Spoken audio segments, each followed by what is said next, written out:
Quelles sont les peines encourues selon le code pénal sénégalais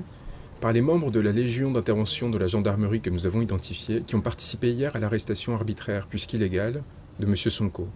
Comment savons-nous d'abord que cette arrestation était arbitraire? Tout simplement parce que le ministre de l'Intérieur, Antoine Félix Diome, l'a admis dans une intervention à la télévision en indiquant qu'il ne s'agissait pas d'une arrestation, alors que les images le montrent clairement, mais d'un transfèrement décidé sans base légale et qui aurait été éventuellement expliqué, sinon justifié, et en tout cas en aucun cas fondé, par la découverte, une fois l'arrestation intervenue, donc, de billes et de lance-pierres dans la voiture de M. Sonko.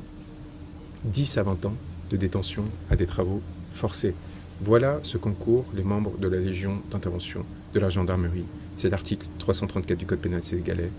Seront punis de la peine des travaux forcés à temps de 10 à 20 ans ceux qui, hors les cas où la loi ordonne de saisir les prévenus, auront arrêté le détenu. Mais ne nous en tenons pas là et regardons ce qu'encourent les membres des forces de sécurité qui aujourd'hui, sans mandat, sans instruction judiciaire, empêchent M. Sonko de circuler librement, de voir ses proches, ses avocats et les membres de sa formation politique. Article 110 du Code pénal sénégalais. Les fonctionnaires publics chargés de la police administrative ou judiciaire, qui auront refusé ou négligé de déférer à une réclamation légale tendant à constater les détentions illégales et arbitraires, partout où elles se déroulent, et qui ne justifieront pas de les avoir dénoncées à l'autorité supérieure, seront punis d'un emprisonnement de 5 à 10 ans et tenus de dommages et intérêts. Seront également punis, article 113, de la dégradation civique, tous procureurs généraux, procureurs de la République, substituts, juges, officiers publics, qui auront retenu ou fait retenir un individu hors des lieux déterminés par le gouvernement ou par l'administration publique, sans qu'il ait été préalablement mis également en accusation. J'invite tous les Sénégalais à se rendre auprès du domicile de M. Sonko afin de relever les identités des membres des forces de sécurité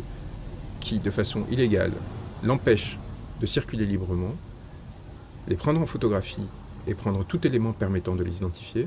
et également leur faire lecture de ces articles de la loi sénégalaise, c'est-à-dire de l'expression de la volonté du peuple souverain. J'invite également le ministre de la Justice, qui a balayé d'un revers de main le travail que nous sommes en train d'effectuer concernant la Cour pénale internationale, à s'inquiéter de ce que son pouvoir ne perdurera pas, et que nous avons grande confiance dans le fait que bientôt, de nouvelles autorités politiques cherchant à mettre fin à l'impunité et aux exactions qui ont coûté la mort à des dizaines de manifestants au Sénégal depuis 2021,